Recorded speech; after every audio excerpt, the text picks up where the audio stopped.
Hey everyone, I happen to be talking about Unit 1 where we have interacting through digital technologies, and in this it's where we shall engage, or it's where we engage the learners to know how to use technology, digital technology, how to learn how to communicate with others through emailing and chats, on chat apps, then also SMSs and social networks.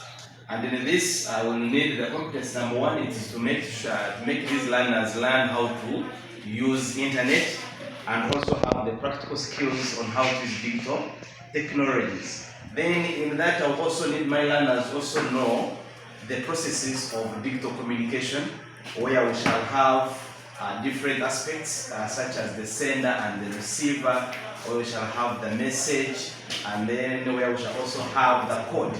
The code, these messages that we send via internet must be coded to be protective and private. Then we shall also, they will also need to know the channel they are supposed to use. In this digital communication, they will need to know the channel. Which channel are they using? And then also, interacting with the digital technologies, they also need to know these competencies. That under this, we are mainly looking at communicating with our fellows, others, through these chat-on apps such as WhatsApp, Facebook, Twitter, Instagram, and more. So they should know how to use these apps. That's what I can say for the little time that I had. Asante sana. Digital teachers. Next. Yes, good morning everyone. We are going to talk on sharing through digital technologies. Among the competencies, the learner will be able to understand how to use digital tools. And in these digital tools, you have phones, you have computers, and so on. Then next, another competence, the learner will understand and use online platforms, for example, the Zoom and many others. Then another competence I've seen, the learner will be able, or will use the spelling and will be able to know to use will be able to use different computers or digital tools to store and retrieve information, for example, using the cloud storage and many others. Then among the skills, here the learner will be able to upload and download different files on different platforms. For example, on the Google Drive, the learner will be able to upload and also get information from there. Then also will be able to share the content. In that, he or she will be able to design different presentations and share them on the platforms. Thank you so much. Digital teachers. Digital teachers. Next. Good morning to you all. I'm here to present about Unit 3, Engaging Citizenship through Digital Technologies. For us, we shall be the problem solvers, because nowadays we have societal problems, especially in technology. Very many people, they are still lagging behind in analog to digital association. Now, my learners, I will try by all means to come up with solutions after identifying problems at my school. One of them is every second term, our school conducts prefectorial election, but it has been so tiresome to the level that when my school has very many numbers and they always use manual voting criteria. So we shall come up with a platform or a system. We shall design a system that will collect all the information of learners and help in voting. That is the electronic voting system. I will also equip them with skills of the skill of coming up with a website, the club website, whereby all our information will be uploaded there and broadcasted to the rest of the school community. I will also help them to equip them with the skill of graphic and digital design, whereby when we have sessions, we shall make sure that we design banners, brochures, among other design that will talk about our activities. Then lastly, I will engage them in a skill of creating a database system that will help us in securing all the information and the members of the club. Thank you very much.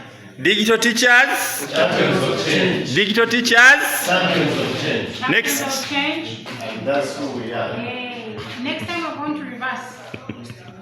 Champions of change. Digital teachers. Okay. A very good morning, everyone. I'm going to talk about Unit 4, collaborating through digital technologies. And this involves the use of the digital tools in collaborative processes to create, construct a number of resources and the knowledge. Under here, my students are going to identify the conferencing and online meeting tools. The reason why I want them to achieve this is because when we are talking about collaboration, it means working in groups is comparison, and listening to each other's idea is comparison. What are they going to identify here, the tools? I want them to be able to use the Zoom.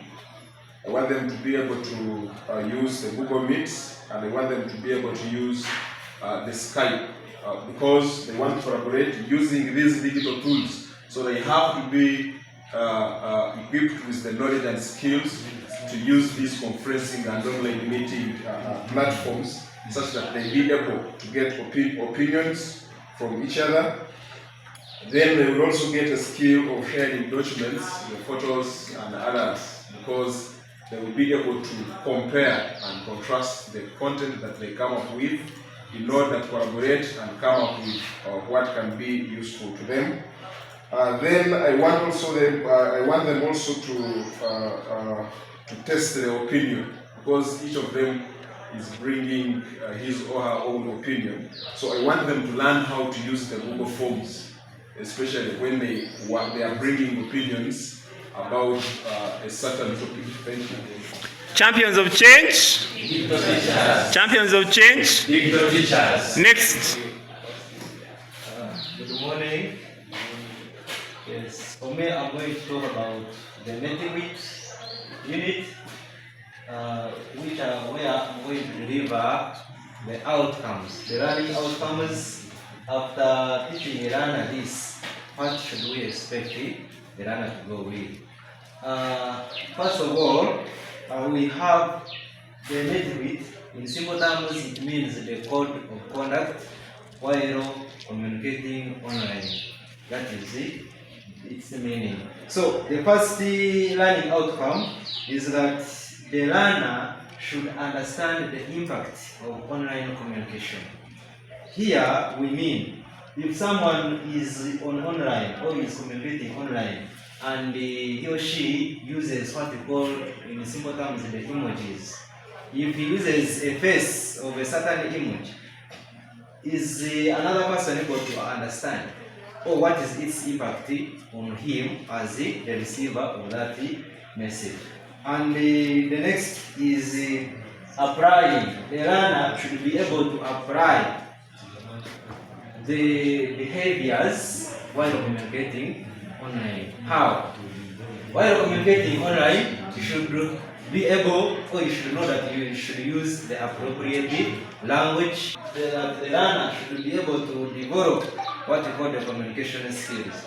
when you are writing or when you are communicating online, what should you consider? Do you have the skills to write the clear message which you are sending to someone?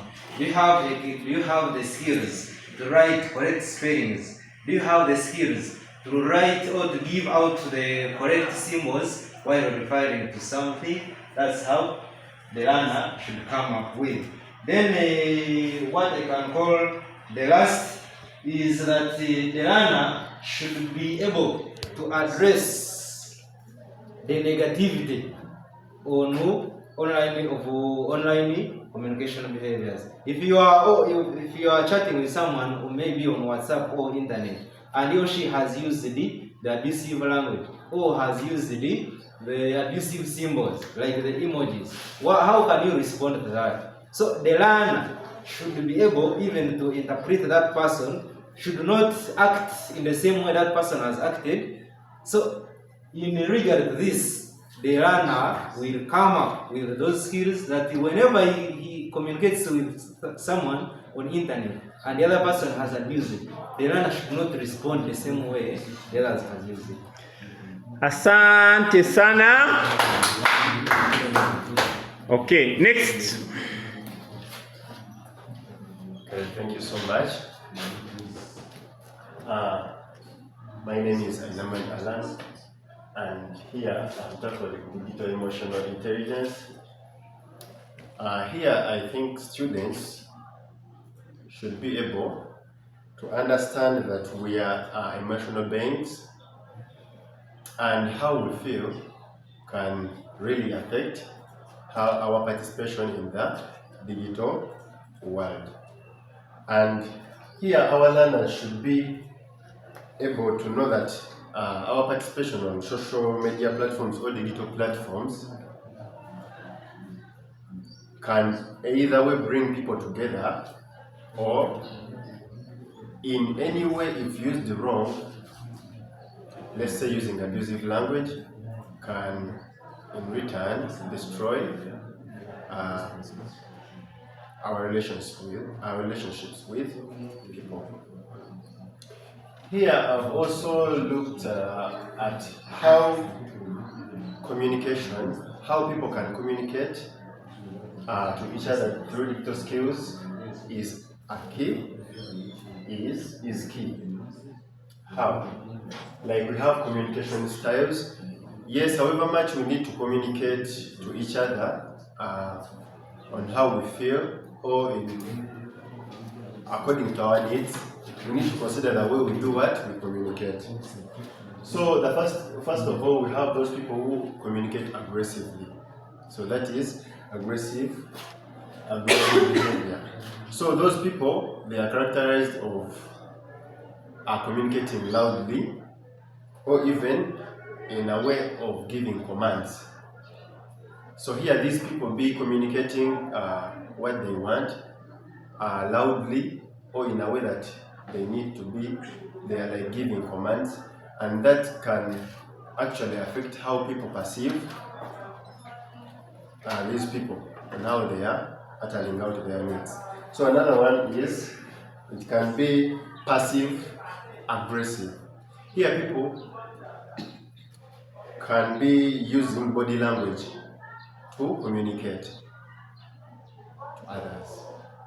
So you find out that however much they have not used aggressive words, but they are using body language to express their needs to others. Another one, under the communication styles, we have the assertive way, where you find out that these people are uttering out what they want, but also considering other people's feelings, or how other people will perceive what they are talking about. So I think learners should be able to understand all that, so that they can create a harmony, or can consider how they communicate through the digital platforms. What is the importance? Students should know the importance of communicating, the way even how they are communicating. What will be the importance, or how will it how will it be good to, in a way they do what, in a way they communicate. So here we see that if they communicate well, there will be enhanced, or they will enhance digital platform relationships with others. And that comes in a way that they have respected people's opinions, they have respected people's feelings on what they want, what they need. We shall see the digital well-being coming out in a way that through respecting each other's opinions, all communications, we shall live harmony, and there will be something like respect in each other's what? So hence there will be harmony. So if we see that there will be online relationships, so it will spark effective collaboration within the digital users. So students here should also get to know in which areas, all the application areas where this digital emotional intelligence may apply. First of all, online education, because you will find out that a student from, let's say, this school is interacting with a student from the other school, so they will need to communicate, they need to know how to communicate effectively to those students so that they can, collaborate, because we've seen that it sparks effective collaboration. Yeah. Another area can be social media. As we know that teenagers or most youth do use internet or digital platforms. So here, students should know that during their interaction with social media platforms, they should consider all these, their emotions, all their communication styles, so that there can be harmony and collaboration. Okay. Another one I can talk of is remote work. However most youth now have resorted to working from home. So while interacting with the other parties, they should also consider how they speak or how they communicate to others. Thank you so much. Asante sana. Just have the last person, Unit 7. Thank you. Good morning, everyone. And I thank my colleagues who have presented.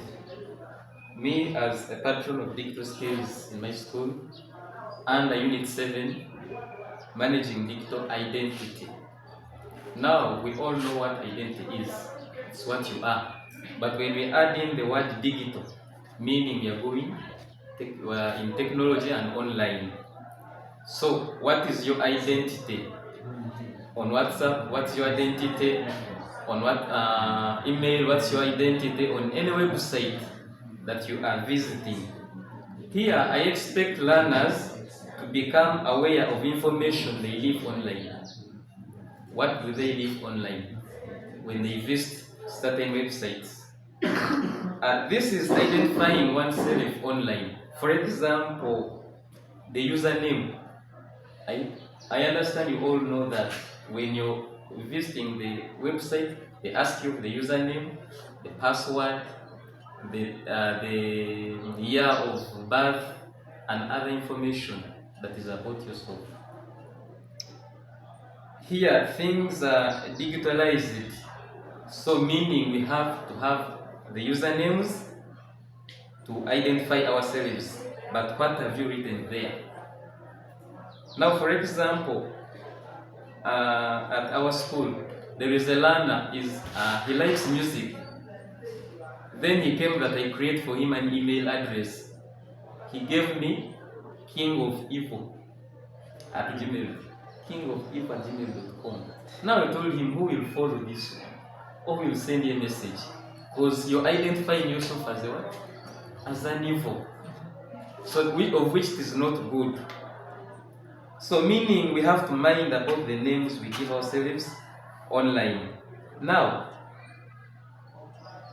managing digital identity means to create and manage one or multiple digital identities to be able to protect one's own reputation. So meaning to keep your reputation clean, you also have to use usernames that are clean online. Remember, these companies, very many companies follow your information. So let's say that you visited another information, they will one day fall in that link that you left no sense. Then you will fail. Whenever you go online, you should make we make a survey. There are some questions they ask us. There are very many questions. They want to know what you think. They want to know what are we dealing with, or who are we dealing with. Is this person mature? Is this person young? Is this person understanding? Or meaning that they are testing your IQ, and it will cause them to give you or limit you the information, or give you the full package of the information, or to tell you that you come back next time. Now, another thing about identity, we have theft. We are all aware of these hackers, scammers. So it doesn't mean that when you go online you just give your identity anyhow. Someone may ask you your password. Someone may ask you your credit card number. Those websites are there. Whenever you're going into them, they ask you credit card number. You just know that those ones want to steal you, because some are legit, but some are not legit. There is theft, meaning you have to keep your password secret. If you don't want to steal someone to steal your identity and start scamming others, keep your password secret. We have victims at school. Their WhatsApp numbers were stolen. Their WhatsApp accounts were stolen. We are taken. Why? Because they followed links that they should not follow. Then not every web that you should visit. And another thing, to keep your reputation and your identity clean, mind the language that you are using. For example, my friend here has talked about Netiquette, the way you take yourself online, or the way you behave. Okay. So your language will also give you your identity. So that's how I've managed to summarize it. Thank you. You can greet yourselves and congratulate yourself very well. You make sure you shake a neighbor's hand. You people, I gave you only 5 minutes, but it's as if I gave you 2 weeks of preparation. You have done very well. Thank you very much. You can go back.